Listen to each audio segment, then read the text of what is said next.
quem veio pela manhã vai poder desfrutar de um entendimento ainda maior da mensagem da noite. Aleluias. Eu te glorifico, ó Deus, pelo privilégio de poder te servir. Dou graças ao Senhor porque um dia o Senhor me chamou.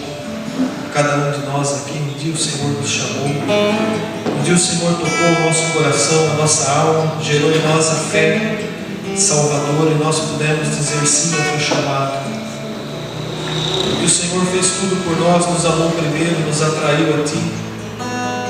E ainda que tenha sido necessário nos colocar por caminhos difíceis para que nós nos achegássemos a ti, no teu amor o Senhor permitiu, e no teu amor o Senhor nos conduziu. Obrigado, maravilhoso Deus. Toda a honra, toda a glória sejam dadas a ti. Aleluia. Amém. Uma das coisas mais importantes que acontece na vida de um ser humano, seja ele cristão ou incrédulo, é o casamento.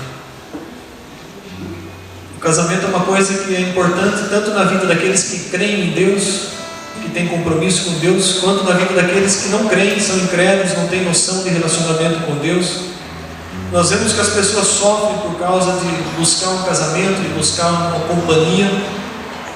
Quando o relacionamento se abala, as pessoas entram em crise, choram, buscam, às vezes até a ajuda de Deus. E eu quero que você traga lembrança, aqueles que já são casados, e também aqueles que vão se casar, e até mesmo os pequenos que estão aqui conosco, o mais jovem, que é o Tiago, porque eu me lembro de uma palavra da Diná lá na época, na igreja presbiteriana, que ela falou: ensina o teu filho a orar desde a pré-adolescência, da infância, por uma esposa, por um esposo. E a gente passou isso para os nossos filhos, e eles oram. Quantas vezes, na casa dos seus pais, antes do seu casamento, quando às vezes você chegava num sábado à noite, não tinha para onde ir, e você se fechava no quarto e ficava ali pedindo: Deus, como vai ser o meu futuro?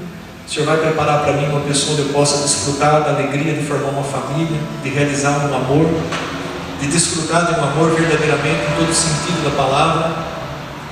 Eu sonhei muito isso, amados. Talvez eu fui até precoce demais, porque eu já imaginava isso desde o primeiro flerte que eu tive, quando eu ainda era pré-adolescente. E 12, 13, 14, 15, na verdade eu vivia sonhando com isso. Eu vivia imaginando uma pessoa que Deus fosse preparar para mim. Eu desejava sentir aquilo. Eu me apaixonei muitas vezes, aquela paixonite de adolescente, de pré-adolescente, mas aquilo era um preparativo. Hoje eu entendo, era algo que Deus estava preparando na minha vida. Tanto que eu me casei bem cedo. Eu e a Madalena nos casamos com 19 anos, nos conhecemos com 17 e com 19 nós nos casamos. Então havia aquela ansiedade, aquele desejo de sair da casa dos pais. Alguns querem sair da casa dos pais, porque a casa dos pais, infelizmente, não é um ambiente bom. Era uma situação de transtorno, Essa era uma das situações que envolvia a vida da Madalena. A casa dela era um ambiente complicadíssimo. O pai era alcoólatra, uma situação difícil. Mas a gente sonha com aquele momento. E aqueles que têm consciência de Deus, que teve a oportunidade, a bênção de nascer num lar cristão, ele já ora por esse momento. Você já deve orar, viu, Tiago? Bianca, orar para Deus. Senhor, eu quero uma mulher segundo o teu coração. Eu quero um homem, um marido segundo o teu coração. E a gente vai alimentando aquele desejo, E para alguns isso acontece cedo, como aconteceu comigo. Para outros acontece em uma outra fase da vida. E eu quero trazer aqui um exemplo na palavra de Deus. Quantas mulheres Abraão teve? Sarai, Agar, depois da morte de Sarai, Quetura. Quantas mulheres Jacó teve? Minha mãe falou Xi, Raquel, Bila, Zilpa. Me ajuda. Lia. E Davi? Agora vai ser difícil lembrar de todas. E Salomão? Difícil lembrar, nem tem o nome. E Isaac? Isaac só teve uma. O casamento de Isaac e Rebeca é um grande testemunho dentro da palavra de Deus. Sempre foi do desejo de Deus que o homem se unisse a uma mulher, e a mulher se unisse a um homem. Quando ele olhou para Adão e viu que Adão estava sozinho, ele não fez a Eva e mais uma, ele fez só a Eva. Todos os outros que se uniram a mais de uma mulher, que tinham um relacionamento com Deus, sabiam que o princípio original de Deus era um homem para uma mulher. Que coisa, né? E no entanto a gente viu homens de Deus, reis que serviram ao Senhor, se envolverem com tantas mulheres, e isso gerou tantos problemas, a ponto de que o divórcio estava estabelecido, Jesus precisa dar uma orientação em relação a isso. Mas o que eu quero falar nessa manhã é mostrar para você o que é que Deus move nos céus e na terra quando Ele quer unir um homem e uma mulher diante dEle. Não é uma união qualquer, é uma união diante dEle. Então, quando Deus preparou uma esposa para Isaac, Isaac já tinha 40 anos de idade, já era um homem maduro, que soube esperar e que na sua vida não tinha se envolvido com nenhuma outra mulher. E a união de Isaac e Rebeca, ela é uma união extremamente profunda, porque ela tipifica a união de Cristo com a igreja, com a noiva. E se você abrir a Bíblia lá em Gênesis capítulo 24, que é onde começa essa história, eu vou convidar para que na sua casa você esteja lendo toda essa história, todo o capítulo de 24 de Gênesis. Nós vamos ver aí alguns versículos.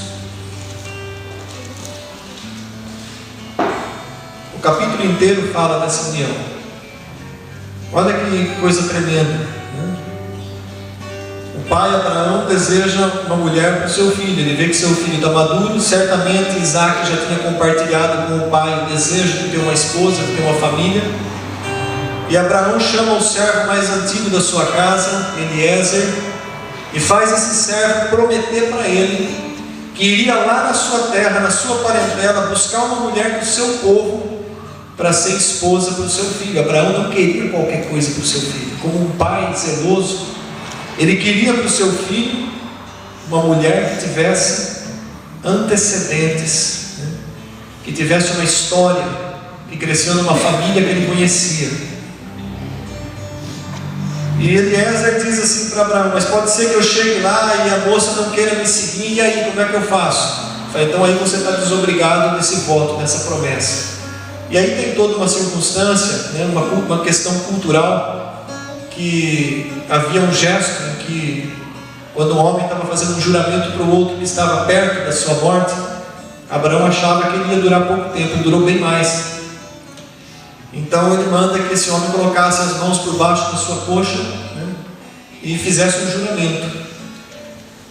E aí o Eliezer, o servo de Abraão, faz esse juramento, parte com uma comitiva de camelos, de servos, lá para a terra de onde Abraão havia saído, se encontra, faz um teste com Deus. Ele diz: Senhor, é difícil essa questão que o meu patrão me mandou, então a hora que eu for dar água aos camelos, se sair uma jovem e eu pedir água para ela, e ela falar: não, vou dar água para o Senhor e vou dar água também para os seus camelos, então é o sinal que essa é que o Senhor escolheu. Olha que coisa absurda, Ele faz uma prova assim com Deus, e tal qual ele colocou diante de Deus, exatamente Deus fez. Por uma determinada hora da tarde, ele chega naquela região, ele para com a sua comitiva perto de uns poços, e vem saindo as mulheres que tinham a missão de recolher água e levar para casa. Mulher nunca foi ociosa. Mulher ociosa é um problema. Homem ocioso é dois problemas. Mas a mulher saindo, e ali vem a Rebeca, retira a água do poço, E aí chega esse servo de Abraão e pede para que ela desse água para ele beber. Ela dá água para ele beber e imediatamente ela fala: também tirarei e darei os teus camelos. Pronto, aquilo foi assinado, concretizou. Imediatamente ele tira, né, adornos de ouro, pulseira, pingentes, coloca nela, conta para ela tudo o que aconteceu. Ele é convidado para ir até a casa dela, a casa dos seus pais. Ali ele apresenta todo o plano, né? Olha, eu sou o servo de Abraão, ele quer que eu venha aqui buscar uma esposa para o seu filho Isaque, e ele disse que deveria ser alguém da parentela dele. Eu fiz uma proposta para Deus e Deus me mostrou que é essa mulher, que é Rebeca, essa jovem. E a família de Rebeca concorda: se isso vem de Deus, quem somos nós para nos opor? Olha que coisa linda. E a palavra diz lá em Gênesis 24:16 que Rebeca era uma moça muito formosa de aparência, virgem, e que nenhum homem havia possuído. Essa deve ser uma das características da igreja. A igreja que o Senhor vai vir buscar, santa, pura, imaculada. Rebeca era uma mulher que também havia se preservado, e ela recebe os presentes, né? Esse servo, ele tipifica o Espírito Santo. O pai manda o Espírito Santo buscar a noiva para o filho. Esse servo de Abraão representa o Espírito Santo que buscou a noiva, que adornou ela, colocou sobre ela os pingentes de ouro e prata, adornou essa noiva, preparou ela e conduziu ao filho, que aqui é representado por Isaque. A história toda, amados, é uma coisa maravilhosa. Mas essa história que eu estou dizendo não é o centro da mensagem de hoje. Eu já vou dizer daqui a pouco qual é o centro da mensagem de hoje. Então Rebeca aceita, ela vai junto com essa comitiva, ela vai ao encontro de Isaque. Deus está fazendo isso conosco hoje. Nós cantamos uma canção aí, né? Ele virá, né? Só que a noiva está indo ao encontro, a noiva está se preparando. O nosso preparo, o nosso caminho não é um caminho fácil. Você acha que foi fácil para Rebeca atravessar um período, um espaço distante que era de camelo naquela época? Um avião é confortável, hoje existem ônibus confortáveis, carros confortáveis, mas você atravessar de deserto, de camelo, uma área que levaria um bom tempo para se cumprir o percurso, né? Não foi fácil para Rebeca, mas ela foi. Assim nós estamos indo. Não é fácil para nós cristãos irmos de encontro ao nosso noivo, mas nós estamos indo. E aqui chega num ponto que eu acho tremendo. Imagina que Isaque também orava a Deus pedindo por um casamento, por uma mulher, assim como nós oramos um dia. Imagino que Rebeca também sonhava com o casamento e pedia a Deus: olha, eu quero sair da casa dos meus pais, eu quero ter a minha família, quero ter a minha casa, quero ter o meu lar, quero ter meus filhos. É um sonho, amado, natural de cada um de nós, salvo daqueles que têm um chamado para o celibato, que são muito poucos. E aí chega um momento que esse sonho se cumpriu na vida dos dois. Olha que coisa tremenda. Percebe o que Deus moveu para que esse sonho se concretizasse? Deus moveu os céus, Deus moveu a terra, Deus moveu pessoas, moveu circunstâncias, moveu recursos, Deus moveu as águas, para que um dia aquele casal se encontrasse, chegasse àquele sonho realizado. E o mais tremendo que eu vejo, né, em toda essa história, embora ela seja toda ela uma história tremenda, né, é quando fala do encontro.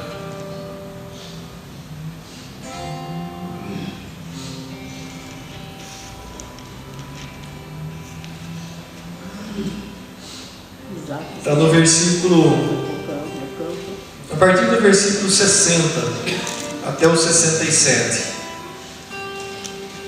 É exatamente quando a família despede Rebeca, a sua ama, para seguir o servo de Abraão para a terra onde Isaac estava. Abençoaram a Rebeca e disseram-lhe: és nossa irmã. Olha a palavra de bênção que veio de parte da família: se tua mãe de milhares e que a tua descendência possua a porta dos seus inimigos. Palavra de bênção que veio sobre a vida de Rebeca. Então se levantou Rebeca com suas moças e, montando os camelos, seguiram o homem. O servo tomou a Rebeca e partiu. O servo aqui faz o papel do Espírito Santo. Tomou a noiva e está conduzindo. Ora, Isaac vinha do caminho de Beer-Lahai-Roi, porque habitava na terra de Negueb. Sabe o que é Beer-Lahai-Roi? Era um poço de águas. Isaac estava vindo de um caminho de onde havia um poço de águas. As águas estavam fluindo na vida dele. Intimidade com Deus, convivência com Deus. Olha o versículo 63 agora. Saíra Isaac a meditar no campo ao cair da tarde. Erguendo os olhos, viu, e eis que vinham camelos. Os irmãos conseguem perceber algo que aconteceu nesse versículo? Quando foi que a bênção de Isaac chegou? O que Isaac estava fazendo? A palavra meditar aqui é orar a Deus. Isaac estava em oração quando a bênção dele já vinha a caminho.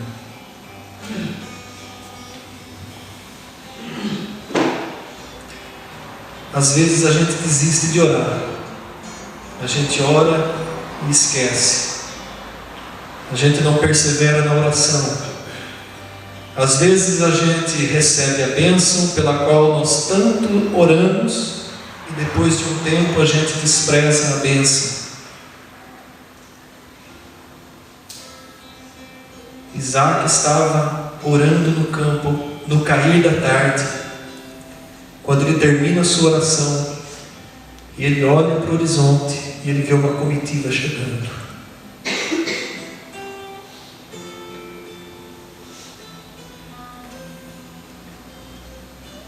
Quantos já esperaram por esse momento? Talvez não se referindo ao casamento, talvez a uma outra bênção que você precisava muito.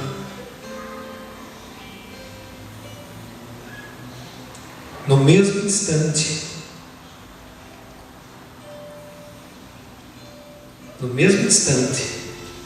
Rebeca levanta os olhos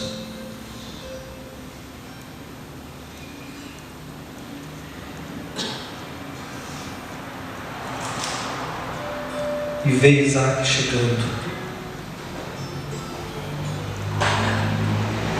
Quando ela levanta os olhos e vê Isaac, ela faz uma coisa: ela desce do camelo que ela estava.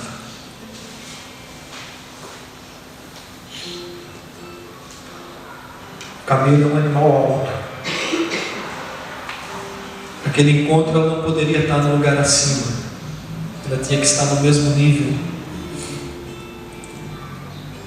E ela pergunta: quem é aquele homem que vem vindo pelo campo?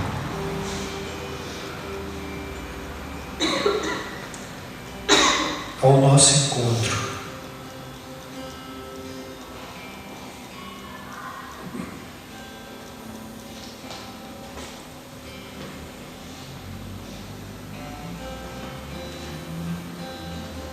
Isaac vinha ao encontro. Sabe que jeito isso aí é retratado no sentido original da palavra? Era como um homem que vinha saltando de alegria.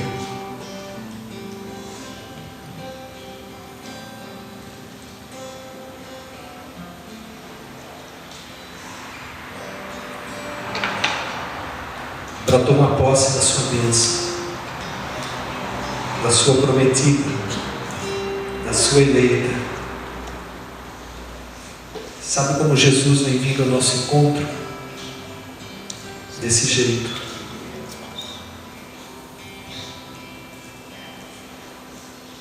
Que jeito que Ele vai nos encontrar?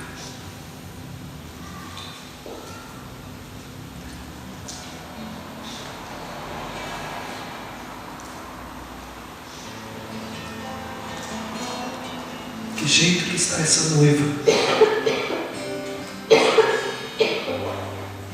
Será que ele vai encontrar uma noiva digna desse encontro? Uma Rebeca, virgem, adornada, pura? Nós aqui somos essa noiva, irmãos. Jesus vem ao encontro saltando de alegria. E o que é que ele vai encontrar? Uma vida que está mais preocupada com as coisas desse mundo.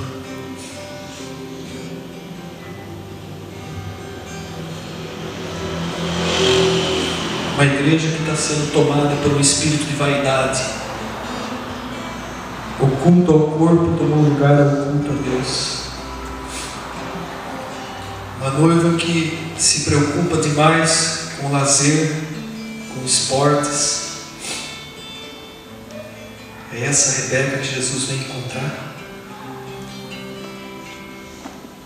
Eu não queria falar isso, mas eu estou pensando quantos que poderiam estar aqui hoje que não vieram porque foram dormir tarde por causa de uma luta, de uma programação na TV, e perderam essa bênção, esse privilégio. Quantas vezes deixamos de ter um encontro, de vir a um culto, de adorar o Senhor, porque tinha um jogo de futebol e a gente não queria perder nem a escalação. Quantas vezes deixamos desse encontro porque sem precisar, sem ser obrigatório, nós demos mais valor ao nosso trabalho secular, à nossa cama, ao nosso descanso, porque nós temos valorizado tanto mais as coisas que nos dão prazer físico do que aquelas que podem nos dar um prazer espiritual.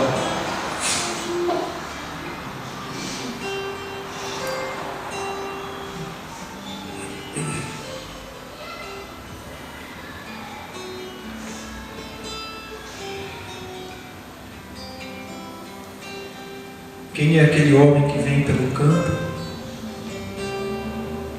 ao nosso encontro?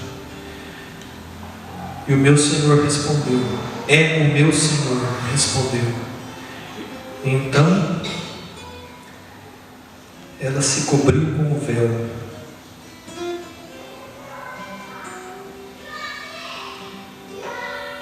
Na cultura que Rebeca participava, a mulher que se cobria com o véu era a mulher honrada. Ela se cobre com o véu. E por último, o versículo 67, ele fecha esse momento maravilhoso. Isaac conduziu-a à tenda da sua mãe, Sara, tomou a Rebeca, e esta lhe foi por mulher. Ele a amou.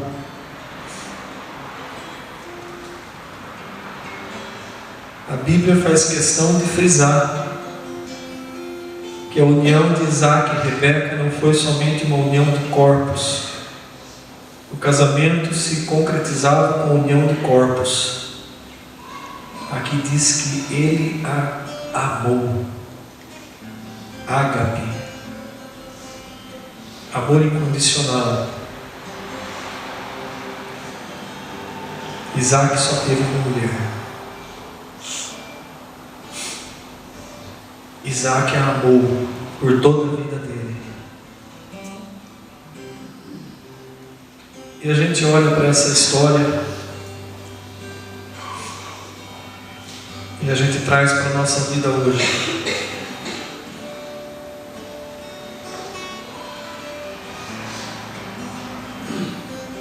Jesus nos ama profundamente.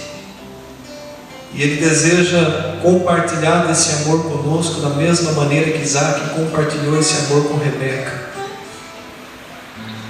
Infelizmente a gente vive hoje num mundo em que a conotação da união sexual se tornou algo carnal. Há alguns pastores que eles dizem abertamente, eu até entendo, eles ensinam, olha, não adianta querer espiritualizar o sexo é carnal, é uma necessidade física, principalmente do homem, que ela tem que ser satisfeita, e tudo isso é verdade. Há uma necessidade orgânica, física, muito mais em relação ao homem do que à mulher, e o homem adulto entra em parafuso quando não tem uma vida sexual regular com a sua esposa, com a sua amada. Mas há além disso, amados, na união de corpos, há algo espiritual.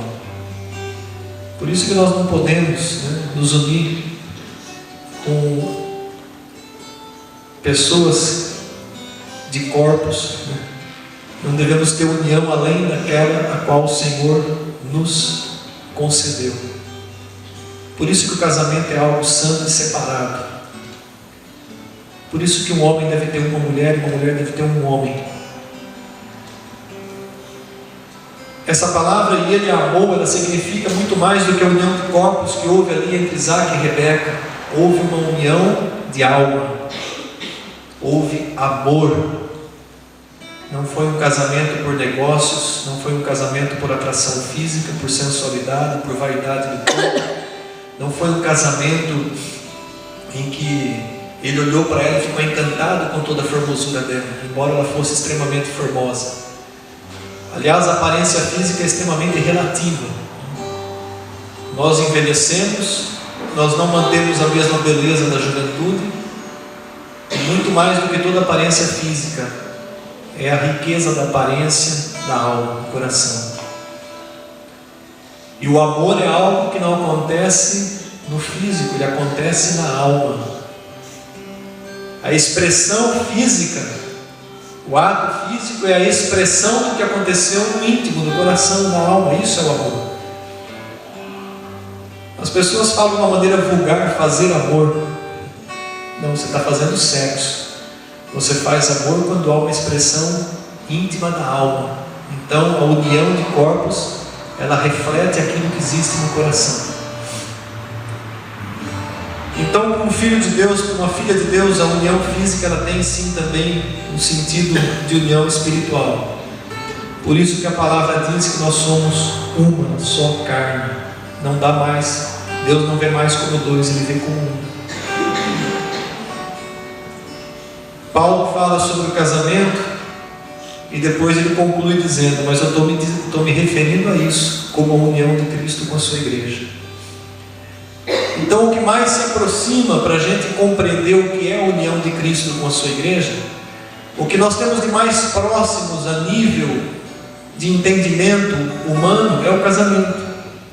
Ele é o maior exemplo, a maior tipificação do que significa a união de Cristo com a igreja, do noivo com a noiva. Não tem outro exemplo mais profundo que o Senhor pôde pegar e trazer para nós compreendermos. Então a gente vê a importância que é, tanto no pessoal, no nosso casamento, no nosso relacionamento, marido e mulher, quanto é no espiritual, no meu relacionamento com Jesus Cristo, com o noivo que veio feliz ao meu encontro. Cantares capítulo 1, versículo 4, tem um versículo lá que diz assim, que a noiva foi conduzida às recâmaras do rei. Cantares é um livro poético, fala do amor de Salomão com a Sunamita, fala do amor de um homem com uma mulher, mas também tipifica o amor de Cristo com a sua igreja. O que é ser conduzido como noiva nas câmaras do rei, nas recâmaras do rei?